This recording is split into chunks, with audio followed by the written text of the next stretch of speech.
اور ہمارے لیے اور تھوڑا ہے. اگر ہم اللہ اس کے رسول کے حکموں کو چھوڑیں گے تو ہمیں فوراً اللہ تنبیہ فرمائے کہ ہم توبہ کریں. اگر یہ نہیں ہوگا،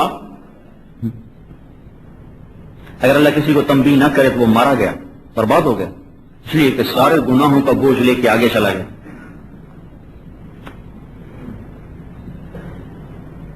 اللہ تعالیٰ اتنا اس امت پہ مہربان ہے کہ یہ رومال یہاں رکھا اور ڈھونڈنے ادھر میرا رومال کہاں چلا گیا، اوہو یہ پڑا ہوا ہے.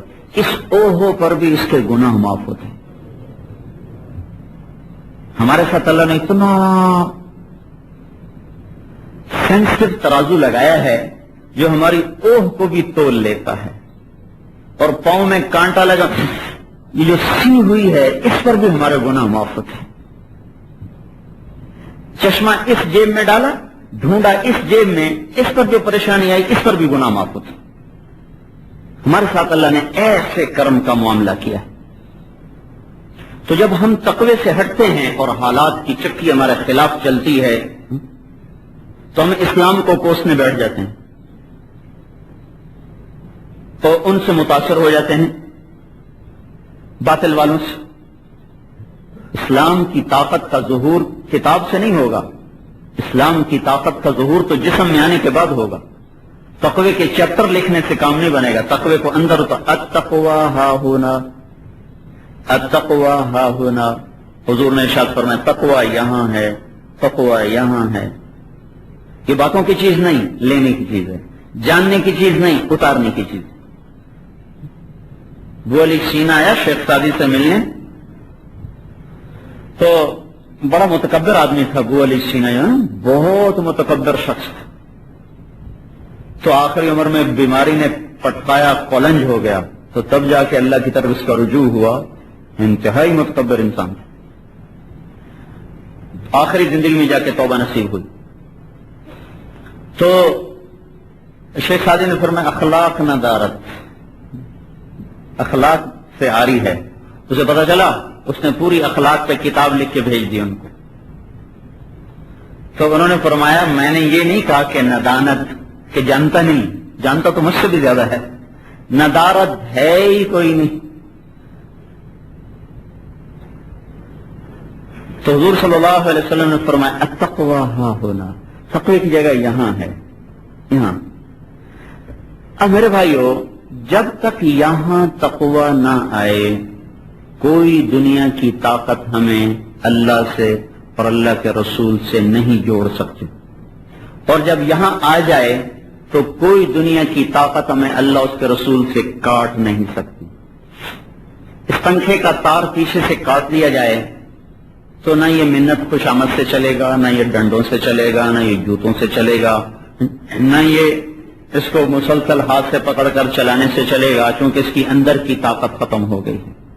اس کا تعلق پیچھے جوڑ دیا جائے، بس خالی آپ اشارہ کریں، چلانے کا اشارہ کریں، رکنے کا اشارے پہ چلے گا، اشارے پہ رکے گا، کیونکہ اندر میں طاقت بیدار ہو گئی. تو وہ مسلمان فرد یا معاشرہ جو اپنے اندر سے اللہ کا خوف تقوی نکال چکا ہو، اسے دنیا کی کوئی طاقت اللہ کے حکموں پہ لا نہیں سکتی اور اللہ کے رسول کے طریقوں پہ لا نہیں سکتی. کیونکہ اطاعت کے لیے سب سے پہلی چیز محبت ہے، اور محبت تقسیم نہیں ہوتی، وہ تو محنت سے آتی ہے. 3 چیزیں بنیاد ہیں تقوی کے لیے: ایک اللہ سے محبت ہو، ایک اللہ کے رسول سے محبت ہو، ایک آخرت سے محبت ہو. یہ 3 محبتیں جس دل میں نہیں ہیں اس کو دنیا کی کوئی طاقت اسلام پہ کھڑا نہیں کر سکتی. اور زبردستی کا اسلام تو اور الٹا آدمی کو جہنم میں پھینک دیتے. کسی کو پکڑ کے نماز کے لیے کھینچ کے اس نے بے وضوئی پڑھ لی تو کافر ہو گیا. نہ پڑھنے سے کافر نہیں ہوگا، بے وضو پڑھنے سے کافر ہوگا. کیونکہ اندر کی طاقت کے بغیر کسی کو چلانا، سارا اسلام تو اندر سے چلتا ہے. صحت کا نظام تو اندر ہے نا. آپ کسی کو میک اپ کر دیں، پاؤڈر لگا دیں، سرخی لگا دیں، اس کو کوئی ماسک چڑھا دیں، جو اس کی آپ وہ کیا اسے کہیں پلاسٹک سرجری کر کے ساری سلوٹیں کھینچ دیں، لیکن اگر اس کا اندر بیمار ہے تو اس کو یہ سب کچھ کیا نفع دے گا؟ تو وقتی عارضی ہے. دنیا میں ہر چیز اپنی روح کے ساتھ چلتی. درخت کی جڑ مضبوط ہے تو سرسبز ہے، پتوں کو پانی دینے سے وہ مضبوط نہیں ہو سکتا، اس کی جڑ مضبوط ہے تو وہ سرسبز ہے۔ اندر تقوی کی طاقت ہے، اللہ، رسول، آخرت، یہ تین بنیادیں ہیں، ان سے انسان جڑا ہوا ہے تو اس دنیا کی کوئی طاقت اللہ سے ہٹا نہیں سکتی، اور اگر یہ تین چیزیں مٹی ہوئی ہیں تو اس کو اللہ سے جوڑ نہیں سکتی۔ میں اکثر واقعہ سنایا کرتا ہوں، میں جب لاہور پڑھتا تھا سینٹرل ماڈل اسکول سے میں نے میٹرک کیا، تو ہمارا ایک وارڈن آ گیا ہاسٹل کے، بہت نیک تھے طالب حسین، انہوں نے نماز کمپلسری کر دی، حاضری ہوتی تھی۔ سردیوں کے دن تھے، عشاء کی نماز ہو رہی تھی، اور ایک مرید کے لڑکا نے میرے قریب آ کے نماز کی نیت باندھی عشاء کی، تو اس نے نیت کی 4 رکعت نماز فرض عشاء واسطے طالب حسین دے، اللہ اکبر۔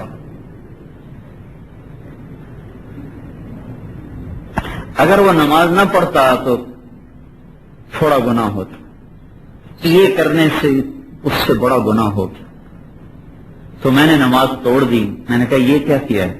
کہنے لگا طالب حسین کی پڑھتا ہوں، اللہ کی نہیں پڑھتا ہوں، جب اللہ کی پڑھوں گا پھر اللہ کی نیت کروں گا۔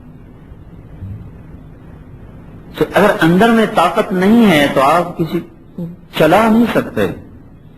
اسلام زندوں کے لیے ہے، مردوں کے لیے نہیں، اور یہ دنیا مردوں سے بھری پڑی ہے، جس دل سے اللہ کی محبت نکل جائے۔ اچھا، اچانک مجھے ایک بات یاد ہے، تقوی۔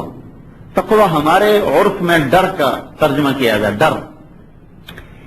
تقوی کا اصل مطلب ڈر نہیں ہے، جو بدو کی زبان میں، عرب کے صحرائی کی زبان میں جو تقوی ہے، اور اسی معنی میں تقوی آیا ہے قرآن میں، پھر ڈر میں بھی استعمال ہو جاتا ہے، لیکن تقوی کا مطلب ہے شرم و حیا۔ شرم و حیا سے کیا مراد ہے؟ یعنی کسی سے ایسا تعلق کہ اس کی نافرمانی کرتے ہوئے شرم آئے، اس کو تقوی کہتے ہیں۔ اللہ اور اس کے رسول سے ایسی محبت کہ ان کی نافرمانی کرتے ہوئے شرم آئے۔ حیا اور شرم یہ ڈر سے اونچا مقام ہے۔ جیسے ماں سے آدمی ڈرتا ہے بڑا ہو کر بھی، بڑا ہونے کے بعد اس کے تھپڑ کا ڈر کوئی نہیں، صرف اس کی ناراضگی کا ڈر ہے کہ ناراض نہ ہو جائے۔ تو تقوی اس معنی میں اس ڈر کو کہتے ہیں کہ کہیں میرا محبوب مجھ سے ناراض نہ ہو جائے۔ اس ناراضگی کے ڈر سے جو دل میں کیفیت پیدا ہوتی اس کو تقوی کہتے ہیں، اور تھپڑ کے ڈر سے جو کیفیت پیدا ہوتی ہے اس کو خوف کہتے ہیں، اس کو تقوی نہیں کہتے۔ پھر استعمال ہوتا ہے مجازاً، لیکن اصل جو تقوی کا ٹکسالی ترجمہ ہے، ٹکسالی شرم حضوری، جس کو ہم کہتے ہیں شرم حضوری، کہ ایسی اللہ کی اور اس کے محبوب سے ایسا تعلق کہ شرم آئے ان کے آنکھوں ان سے ٹکراتے ہوئے، یا ان کے خلاف کرتے ہوئے، یا ان کے طریقے کو چھوڑتے ہوئے۔ تو اب کوئی ایسا ہمارے پاس نسخہ نہیں ہے کہ جو ہم نافذ کر دیں اور اندر ڈال دیں، کل اعلان ہو جائے کہ سارا فیصلہ آباد کل سے اسلام پہ چلے، اعلان ہو جائے، اور کل سے سارے متقی بن جائیں۔ اس اعلان کی اتنی ہی حیثیت ہے جیسے میں یہاں آپ سے کہوں کل سب آپ لوگ MBBS ڈاکٹر بن جائیں، ورنہ سب کو سزا ملے گی۔ گھنٹہ گھر چوک میں کھڑا ہو کے اعلان کر دیا جائے کل سب تاجر تقوی والے بن جائیں، ورنہ سب کو سزا ملے گی۔ یہ اعلان اتنا ہی بے معنی ہے جتنا میں یہاں اعلان کروں کہ یہ بیٹھے ہوئے سارے لڑکے کل کو MBBS ڈاکٹر بن جائیں۔ اس میں تو فرسٹ ایئر سے لے کر فائنل والے لڑکے بیٹھے ہوں گے، تو آپ سمجھیں گے کہ بیچارے مولوی صاحب نادان ہیں، انہیں پتہ ہی نہیں کہ یہ تو ایک محنت ہے جو اعلان سے نہیں آتی، جو محنت کرنے سے آتی ہے، اور تدریجاً آتی ہے، ایک دم نہیں آتی، تدریج ہے، ایک دم نہیں کسی کو سب کچھ مل جاتا۔ اسلام کی عظمت اور اہمیت تو تب ہے جب اللہ اس کے رسول کی عظمت آئے، اصل سورس کی چونکہ عظمت کوئی نہیں، تو آگے انہوں نے جو طریقہ دے اس کی عظمت بھی کوئی نہیں۔ یہ دنیا اسباب کی دنیا ہے، یہ اللہ کے رسول کو بھی پابند کیا گیا اسباب کا۔ احد کے میدان میں 2 زرہ پہن کر گئے، کیوں؟ آپ کو ڈر ہے، آپ کی تو حفاظت کر لینے والا، واللہ یعصمک من الناس، قرآن میں تیری حفاظت کروں گا، لیکن پھر بھی آپ نے 2 زرہ پہنی ہوئی، اور سارا نقشہ جنگ کا قائم کیا ہے، اور ایسے خوبصورت انداز سے آپ نے جنگی تدبیر اختیار کی ہے. تو سیرت قرآن یہ بتاتا ہے کہ اللہ کا یہاں قانون ہے زبردست، جو اسباب کے ساتھ سفر کرتا ہے. اسی میں تو ہمارا امتحان ہے. تو محنت شرط ہے، اس کے بغیر کام نہیں چلے گا. محنت شرط ہے. اللہ کے تعلق کے بغیر مسئلہ حل نہیں ہوگا. اور اللہ کا قربان جائیں کہ جو مشکل کام تھا اس نے پہلے کر دیا. مشکل کام ہوتا ہے کسی بڑے کو، کسی بادشاہ کو متوجہ کرنا، مشکل کام تو ہی ہوتا ہے. اس کی خوشامد ہو رہی، محنت ہو رہی، ہدیے دیا جا رہا ہے، تحفے دیے